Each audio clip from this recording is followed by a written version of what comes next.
میں نے کہا یہ کیسے ہو سکتا ہے؟ محمد مصطفیٰ کی ذات مراد ہو؟ اگر رسول فقط ایک ہوتا پھر آپ کی بات سچ ہوتی۔ رسول فقط ایک نہیں ہے بلکہ 1.25 لاکھ انبیاء ہیں۔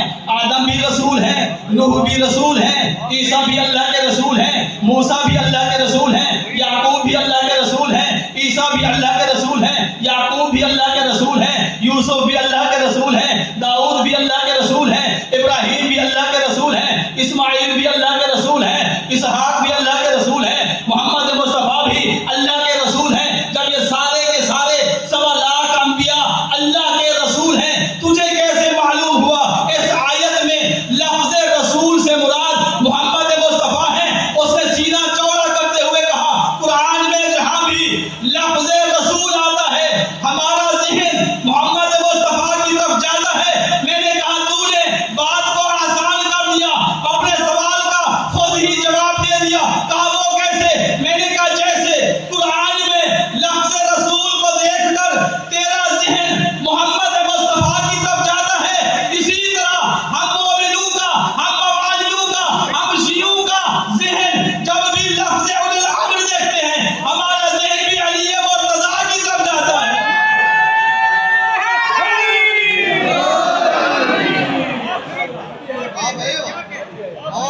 بآواز بلند تر صلوات، نعرہ تکبیر، نعرہ رسالت، نعرہ حیدری، بآواز بلند تر صلوات۔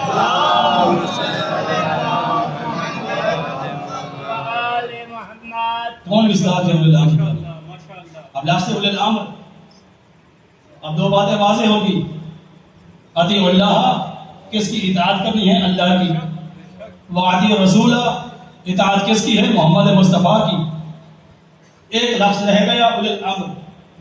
اب اس اولی الامر سے کیا مراد ہے؟ عصمت کی بات تھوڑی رہ گئی، پھر پلٹتا ہوں عصمت کی طرف۔ میرے بزرگان جو ان کا تجربہ ہے، ان کا ذہن جہاں رک جائے خطیب کو آگے بڑھنے نہیں دیتے۔ اگر آج کی نشست میں عصمت کو چھوڑ گیا اس راستے میں مجھے پکڑ لیں گے کہ مولانا صاحب نے پھٹی ماری تھی، ایک بات ادھوری چھوڑ کے چلے گئے۔ انشاءاللہ جتنا وقت ساتھ دے گا آپ کے ہر سوال کا جواب دے کر جاؤں گا، اس لیے کہ میں نجف اشرف سے آیا ہوں، اس مقام سے آیا ہوں، اس والی کی ولایت کی نگری سے آیا ہوں جس کے بارے میں رسول نے فرمایا انا مدینہ العلم وعلی البابها، میں علم کا شہر ہوں، علی اس کا دروازہ ہے۔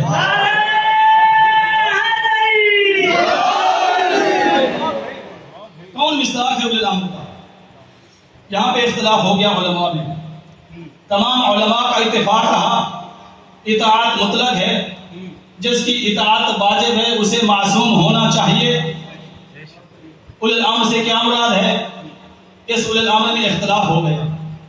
کسی نے کہا اولی الامر سے مراد قرآن مجید ہے، کسی نے کہا اولی الامر سے مراد صحابہ ہیں، کسی نے کہا اولی الامر سے مراد علم ہے، کسی نے کہا اولی الامر سے مراد علماء ہیں، کسی نے کہا کہ اولی الامر سے مراد ایڈیٹر ہے، کسی نے کہا اولی الامر سے مراد انجینئر ہے، کسی نے کہا کہ اولی الامر سے مراد سپاہ سالار ہوتا ہے، توجہ کیجئے گا، کسی نے کہا کہ اولی الامر سے مراد سپاہ سالار ہوتا ہے، کسی نے کہا اولی الامر سے مراد سپاہ سالار ہوتا ہے، کسی نے کہا اس سے مراد حاکم ہے، کسی نے کہا اس سے مراد بادشاہ ہے، کسی نے ایڈیٹر کو کہا یہ اولی الامر ہوتا ہے، کسی نے انجینئر کو کہا، کسی نے کسے کہا، کسی نے کسے کہا، شیعوں نے فقط ایک کو کہا اولی الامر سے مراد علی ہے اور اولاد علی ہے، شیعوں کے علاوہ جتنے ہیں کسی نے کیا کہا، کسی نے کیا کہا، کسی نے کیا کہا، کسی نے کیا کہا، سب کچھ کہا، علی نہ کہا۔ ایڈیٹر کو اولی الامر مانتے ہیں، انجینئر کو اولی الامر مانتے ہیں، کسی بھی حاکم کو چاہے مسلم ہو یا نہ ہو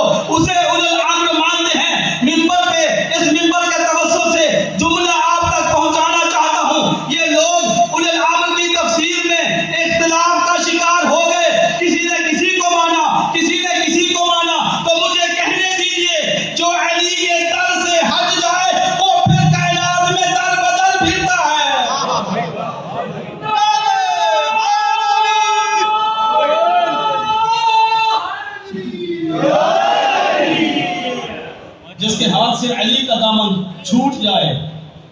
پھر اسے کوئی دامن نہیں ملتا، اسے کوئی دامن۔ کون ہے مصداق؟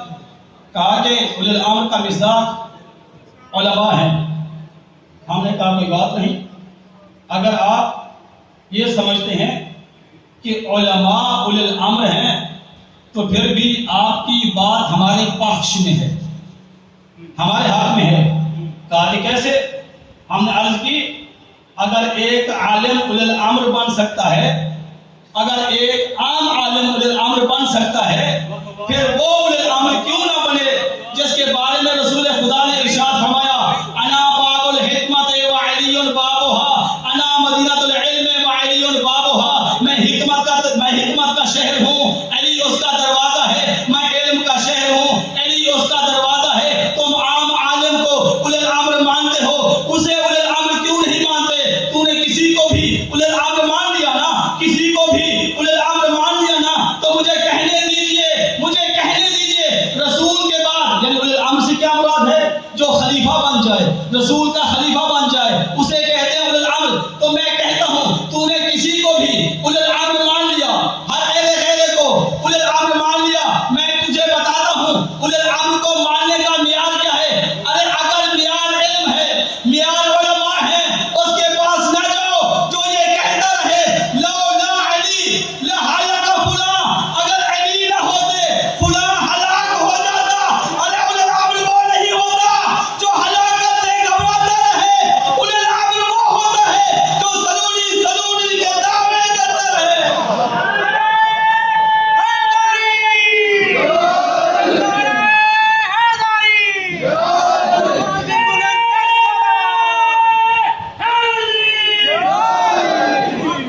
زندہ سلامت آباد و شاد آباد و شاد، جسے خود اپنی ہلاکت کا خوف ہو وہ اولی الامر نہیں ہوتا۔ عصمت کا نقطہ رہ گیا۔ ذاکر اہل بیت تشریف لا چکے ہیں، میں ان کو زیادہ انتظار نہیں کراؤں گا۔ عصمت کا نقطہ رہ گیا۔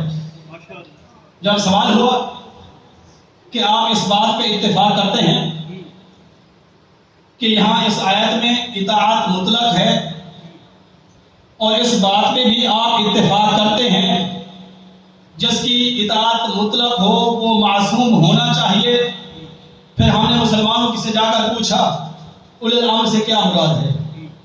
انہوں نے کہا اللہ کی اطاعت واجب ہے، اللہ معصوم، رسول کی اطاعت واجب ہے، رسول بھی معصوم۔ اور فخر الدین رازی جو اہل سنت کے بہت بڑے عالم ہیں، جن کو امام المشککین کا لقب دیا گیا ہے۔ کیوں کہا گیا امام المشککین؟ وہ بات کو بڑی خوبصورتی سے لے کے آتے، اچھے پیرائے میں لے کے آتے، قاری یعنی قرات کے پڑھنے والا بڑے لطف سے ان کی عبارت کو، ان کی تحریروں کو پڑھتا تھا، لیکن آخر میں جو نتیجہ دیتے نتیجے میں شک ڈال کے چلے جاتے، اسی لیے ان کو امام المشککین کہا گیا ہے، یعنی لوگوں کے ذہن میں شک ڈالنے والا امام۔ ارے ہمیں ایسے اماموں کی ضرورت نہیں ہے جو لوگوں کے ذہن میں شک ڈالتے ہوں، ہم اس امام کو مانتے ہیں جو امام المتقین ہے، یعنی کیا مطلب؟ اپنے ماننے والوں کے ذہن کو یقین کی منزل پہ پہنچا دیتا ہے۔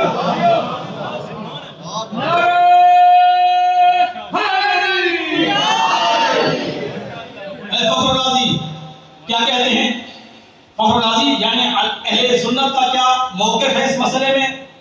وہ کہتے ہیں کہ رسول کے علاوہ چونکہ رسول کے بعد کوئی معصوم نہیں ہے، اس لیے اولی الامر سے مراد اجماع امت ہے، یعنی امت جمع ہو کر جس پہ اتفاق کر لے، جس کا انتخاب کر لے، وہ اولی الامر ہو جائے گا اور خلیفہ بن جائے گا، خلافت بلا فاصل بن جائے گی۔ ہم نے کہا نہیں، خلافت بلا فاصل ایسے نہیں ہوتی۔ کیسے ہوتی ہے خلافت بلا فاصل؟ خلافت بلا فاصل کو اسی آیت سے سمجھیے۔ پروردگار عالم نے کیا ارشاد فرمایا؟ اطیعوا اللہ، لفظ اطیعوا ہے، آگے لفظ اللہ ہے، اللہ کی اطاعت کرو، دو لفظ ہیں۔ وَأَطِیعُوا الرَّسُولَ، رسول کی اطاعت کرو، دو لفظ ہیں۔ آگے کہا وَأُولِي الْأَمْرِ مِنْکُمْ، اور اولي الامر کی اطاعت کرو، یہاں ایک لفظ ہے۔ اے بار الہ تو نے اطاعت کا حکم دیا، اپنے ساتھ اطیعوا کہا، رسول کے ساتھ اطیعوا کہا، لیکن اولي الامر کے ساتھ اطیعوا کا اضافہ نہیں کیا۔ اس کی کیا وجہ ہے؟ عجب نہیں جواب قدرت آئے، جو اولي الامر ہوگا وہ رسول کا نمائندہ ہوگا۔ میں پسند نہیں کرتا کہ رسول اور اس کے نمائندے کے درمیان ایک لفظ اطیعوا کا فاصلہ ہو۔ اے مومنہ مجھے کہنے دیجئے، جب اللہ رسول اور علی کے درمیان ایک لفظ کے فاصلے کو برداشت نہیں کر سکتا، وہ تین لفظوں کو کیسے برداشت کر سکتا ہے؟